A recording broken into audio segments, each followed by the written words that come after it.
Sen Bato, hi sir. Hi Sen Bato. Hi sir, kamusta? Sir, kamusta? Ngayon ako nakita ng ganito klaseng gobyerno.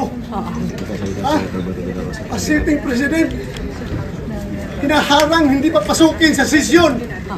Kung ako'y absent, hinahanap ako ninyo. Sumusweldo. Hindi nagpapakita. Ngayon, papakita ko dito. Oh, hinarang ko naman yung day. Niresling ako doon.